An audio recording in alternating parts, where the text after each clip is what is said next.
Alors KO tu chaud. Jack 3D. Action. Bonjour, je m'appelle Guillaume Cros, je suis chiropracteur et aujourd'hui je suis en compagnie d'Anthony. Comment vas-tu? Salut, ça va et toi? Ça va, écoute super bien. Aujourd'hui c'est la dernière consultation du plan de traitement. Anthony consultait effectivement pour une lombalgie chronique mécanique. Donc tout ça j'expliquerai tout à l'heure ce que c'est. Est-ce que tu as envie de parler un petit peu de toi et de te présenter? Ouais, bah, du coup, Anthony, 26 ans, je suis ambulancier. Et du coup, je pratique un peu de sport, un peu de muscu, on va dire à 4-5 fois par semaine. Un petit peu. Ouais, un petit peu. Et du coup, aujourd'hui, ben, je suis là pour mon dos qui fait des siennes, la région lombaire, on va dire. Exactement, effectivement, il est venu me voir il y a maintenant ça fait une semaine pour effectivement une douleur, une lombalgie, donc une douleur au niveau du bas du dos, hein. On a mis en évidence que l'articulation qui posait problème c'était la L5S1, donc l'articulation qui est entre la dernière vertèbre du dos et le gros en dessous qu'on appelle le sacrum, hein. Sa douleur c'était vraiment quelque chose de discal, c'était une douleur mécanique. Pourquoi mécanique? On dit mécanique parce qu'en fait la douleur est produite uniquement lors du mouvement, d'accord? Quand il est au repos, qu'il ne bouge pas du tout, qu'il est complètement détendu, il ne va pas vraiment la sentir. Il n'y a pas vraiment une composante inflammatoire dans sa douleur. Et je vous avoue que ça m'arrange. Voilà. En fait, bon, il a dit qu'il était un petit peu sportif, mais ce qu'il ne dit pas, c'est qu'il met quand même assez lourd. Il a quand même un bon niveau. Ça fait combien d'années que tu fais de la muscu? On va dire ça, 8 ans par là. Voilà. Avant du rugby, donc ouais. Voilà, donc on est quand même sur une bonne masse musculaire, hein. Donc fatalement, il va être amené à mettre très lourd sur certains exercices. Tout ce qui est soulevé de terre, tout ce qui est squat. Donc fatalement, là on attaque sur des exercices, on parle d'exercices qui sont beaucoup plus exigeants pour le bas du dos. Et pour ça, malheureusement, même si on a une bonne technicité, il faut vraiment qu'au niveau des jambes, au niveau de la chaîne postérieure, qu'on ait une certaine élasticité pour avoir une belle amplitude de mouvement et pour éviter de se faire mal en fait. Voilà. Donc ça, aujourd'hui, on va vraiment finir le plan de traitement, on va refaire un petit check-up de sa colonne vertébrale, hein. Vous aimez bien, de toute façon, je fais toujours un check-up assez global. Je donnerai aussi des petits exercices en fin de vidéo pour être sûr vraiment que son problème ne revienne pas, hein. Parce qu'en plus de ça, forcément, comme il fait beaucoup de sport, va falloir vraiment, s'il veut continuer le sport, de faire en parallèle des exercices. Ils sont très simples, ils ont déjà été filmés sur ma chaîne, mais je les réexpliquerai aujourd'hui. Est-ce que tu es prêt? Prêt. Allez, on attaque.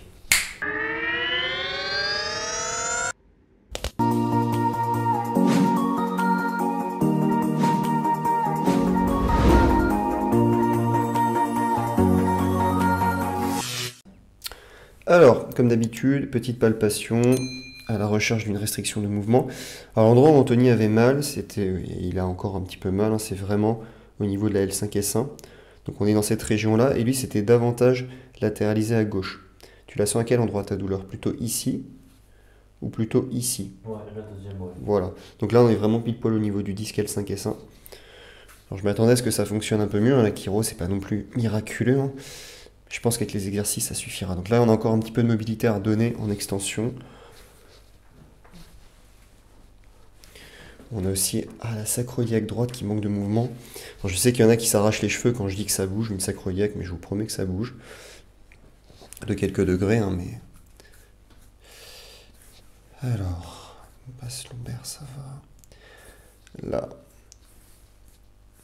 Est-ce que ici, c'est gênant? Ouais. On est d'accord. Est-ce que ici c'est gênant? Aussi, ouais. On est d'accord. Et est-ce que ici c'est gênant? Ouais. Ok, pour l'instant c'est un sans faute.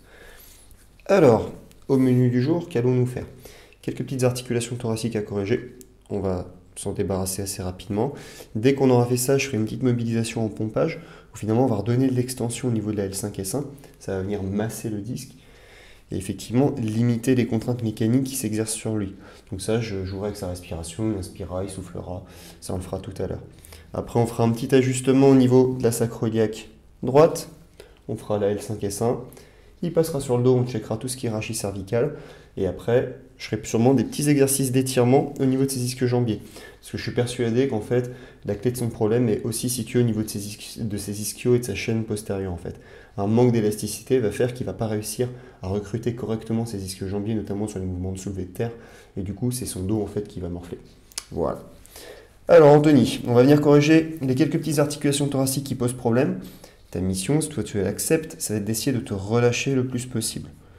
Je vais prendre mon contact juste ici, et quand tu seras prêt, je te demanderai d'inspirer en grand et de souffler profondément. Et tu souffles. Ok, super. Ça c'est c'est mieux.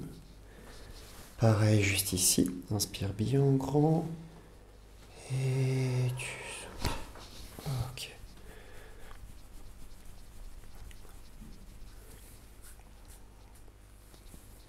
Ça, c'est beaucoup mieux. Il reste la petite dernière juste ici. Vas-y, inspire bien. Et tu souffles. Parfait. Tac, tac, tac. Globalement, en termes de tension, ça va.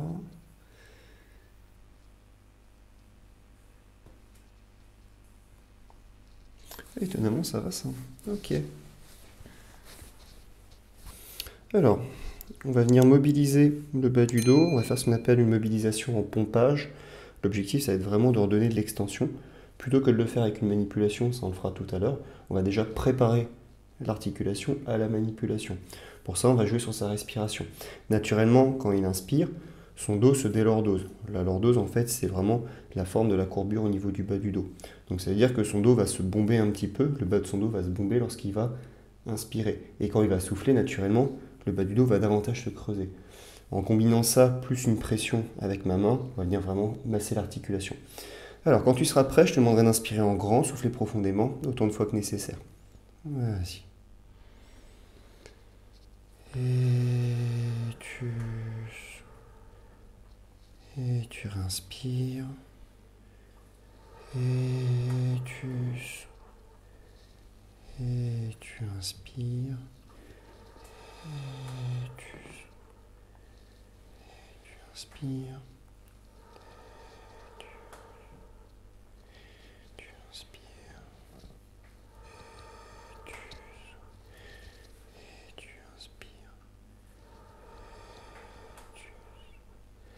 Inspire en grand et tu souffles. Inspire et tu souffles. Et une dernière fois. Et tu souffles. Super. Alors, manipulation au niveau de la L5 et 100 et après on fera une petite manipulation au niveau de la sacro-iliaque droite. L'objectif, ça va déjà être de positionner le patient. Je vais plier très légèrement ta jambe. Si jamais ça te fait mal à n'importe quel moment, n'hésite pas, tu me le dis. Je me rapproche un petit peu plus du bord. C'est parfait.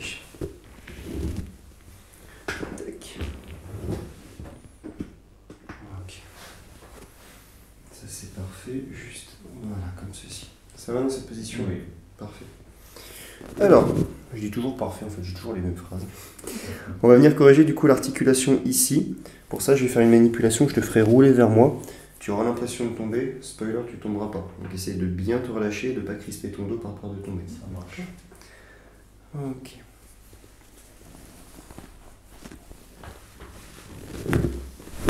Voilà, super.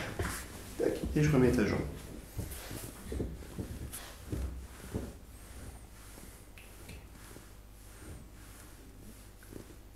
Pour ceux qui posaient la question, j'ai jamais peur en fait que le patient tombe. Quand j'ai un patient où je suis pas serein à 100% parce que ce sont des patients avec vraiment une très forte obésité, obésité morbide, pour le coup je ne ferai jamais ce type de manipulation, je les mettrai plutôt sur le ventre, je ferai de la mobilisation comme ce que j'ai fait tout à l'heure. Encore une fois, on n'a pas une seule manipulation pour un problème, on a plein de manipulations d'ajustement possibles pour un seul et même problème. Voilà. Et le but du jeu c'est de s'adapter à la morphologie, s'adapter au patient le plus possible. Alors, on vérifie. Ça, c'est mieux. Maintenant, on va venir corriger la sacro-iliaque juste ici. Pareil, c'est de te relâcher le plus possible. Tac. Ok.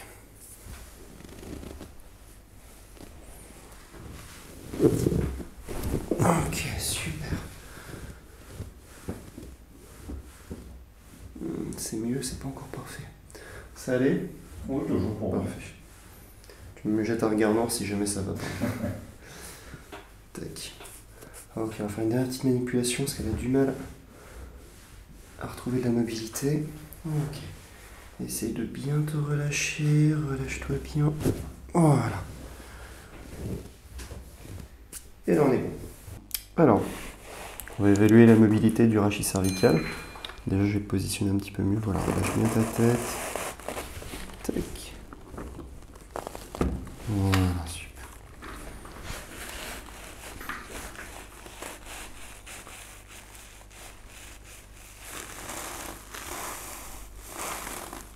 Est-ce que tu sens la différence entre là, on a du mouvement, là, on en a beaucoup moins. Ça coince. Effectivement, là, on est aux alentours de C2, C3. On va venir la corriger. Pour ceux qui posaient la question de pourquoi est-ce que je fais pas des manipulations quand le patient est assis avec des gros mouvements de rotation, en fait, je suis juste pas du tout fan de ces techniques-là. Pour moi, déjà, quand le patient est assis, tous ses muscles de posture se contractent. Du coup, forcément, le patient est moins relâché, c'est moins agréable pour lui. Et ensuite, tout ce qui est rotation, c'est un peu plus stressant, je trouve, pour le corps de manière générale.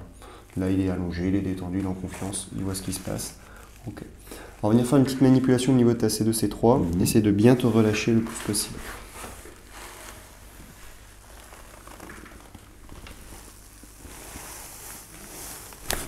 Voilà, super. Je m'y fais toujours pas.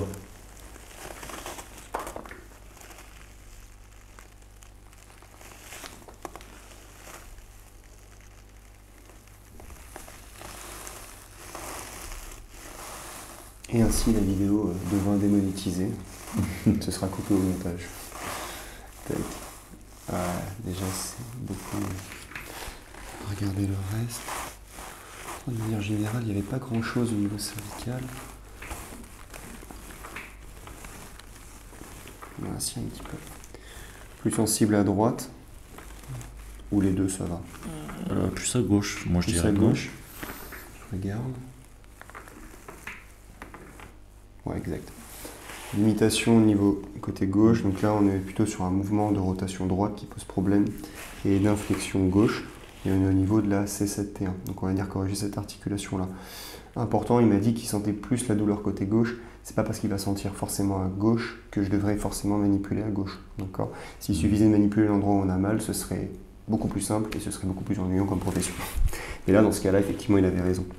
Alors on va venir manipuler l'articulation ici. Pareil. Essaye de bien te relâcher le plus possible.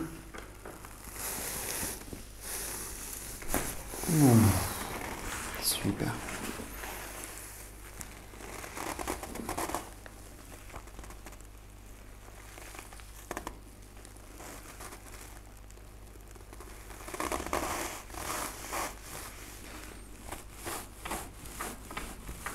Non, c'est mieux. Beaucoup mieux. Encore un tout petit peu ton trapèze sup qui fait des siennes. On va le relâcher comme ça. Ça va pas durer longtemps. On inspire bien en grand.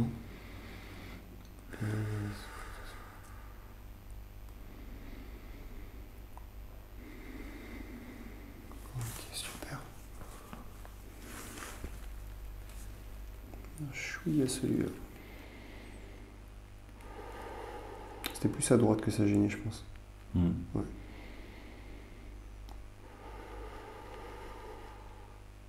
Et une dernière fois. Ok, super. Parfait. Alors, que va-t-on faire? On va venir étirer ces ischio-jambiers. Déjà, il faut s'assurer que ces ischio-jambiers aient besoin d'être étirés. Mais ça, c'est pas très compliqué. On va prendre sa jambe, on la lève légèrement. Déjà, rien qu'à partir de là, je sens une résistance. Le patient aussi, il fait plus trop de sourire. C'est pas très agréable.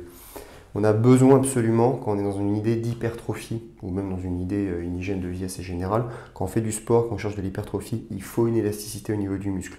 Si on n'a pas une suffisamment bonne élasticité au niveau du muscle, on ne va pas avoir un stretch, un étirement important, on n'aura pas une grande amplitude de mouvement, et du coup on aura plus de mal à recruter effectivement le muscle.